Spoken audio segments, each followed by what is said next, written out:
Right, everyone, Swans Waders here, and I'm bringing a new series to the channel for the summer anyway. Basically a transfer update, players leave and release, who we're going to sign, any rumours going on. So I'm going to bring this every Friday, so there'll be at least one video every week now. And I've been doing my research, and let's just say it's all kicked off today, really, on the Friday. So let's get into this stuff. Obviously, some deals for the under-23 players have started to run out now, and the Swans have renewed new deals for Matthew Blake, Josh Gold, Tom Price, Liam Cullen, who I'm really happy about. Liam Cullen, really good player.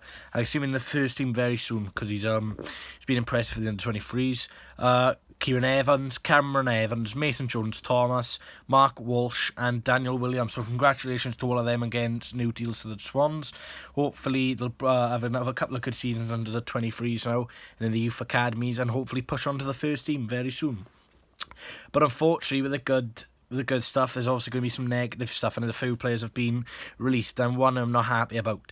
The players who have been released are Ryan Blair, Keston Davis, Adam King, Adnan Marriage, Tyler Reid, Jack Withers, and last of all, Aaron Lewis. So unfortunate for those guys who have been released. I'm really disappointed about Aaron Lewis leaving because he can occupy on the left and right hand side of the defence. And I just rate Aaron Lewis. I've watched him a few times in the under-23s. Not this season because he's been on loan, but last season I thought he played well. He never let the club down, really. He was quite a good player. But I'm surprised we've released him, to be honest. I thought we'd give him a new one-year deal or something like that. But it's interesting to see Aaron Lewis go. So that's unfortunate because he's playing for Doncaster at the minute. So they could sign him on a permanent deal. I hope all the best for Aaron Lewis because I really rate that guy. And it's unfortunate he didn't make it out at the Swans. Also, Tyler Reid's been here for a while. He's been released. His younger brother's still here at the club. Tyler Reid, he's a right back, quite a physical right back. So he was okay, I would say. I wouldn't, if he stayed, I wouldn't argue against it, and if he left, I wouldn't argue against it, so I can understand that decision. Now, to get on the transfer rumours now. So today, Daniel James has been linked with a move to Manchester United for £15 million. Now, Sky Sports were reporting earlier it's a done deal, but other sources suggested there's been no contact as of yet, but they are interested. And my thoughts on this is I'd let Dan James go for $15 million. I think that sort of money with 1 year left in his contract, we can't really turn down in the financial situation we're in. We need to make 20 odd million pothole, so we've got to make 20 odd million profit in this window to solve some debts and stuff like that. So I think the sale of Dan James will really help that. I think he'll probably want to move on as well, with several Premier League clubs wanting him, and the way we treated him in January, I think he'll probably want to leave. I don't think he'll land in transfer request because I don't think he's that type of player, but I believe that he'll want to leave, if you know what I mean, but on a good term, if you know what I mean now. So I think he'll go to Man United. I don't think he'll go to Man United. I think he'll go. It'll be interesting to see, but I hope that he's going, but I hope Dan James does well because he deserves it. He's been brilliant for us this season, and some of the fans on Twitter now are slating him, but if you had the chance to move away from the Swans, quadruple your wages and have a chance to play in Premier League football, would you turn it down? And you can't. And he's not even a Swans fan. He was born in Hull, so he's not even from Wales.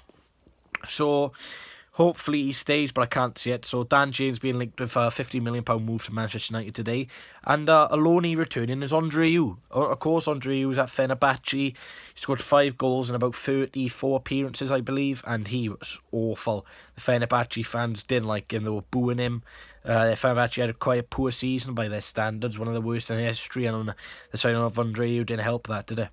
Yeah, and they've Fenerbahce had the option to make a permanent deal, but they've declined that offer now. So Ayew will be returning for pre-season with the Swans. I expect him to move on because of his high wages, but be interesting to see what club will want him. Possibly a move back to Lyon, maybe. He used to play there. Sorry, not Lyon, Marseille.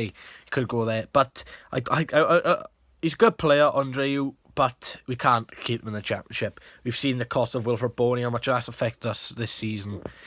Last season, I should say. So Ayew will probably gone. Obviously, Joe Ayew is still playing for Palace. Borja's been getting a few goals over in Spain. It's be interesting to see what's going to happen with them. But on our transfer window, who we're going to sign. We haven't really been linked with anyone, in all honesty. So the window's not even open yet, but the rumours start flying about. But there's been nothing really of the Swans because they're all on thing.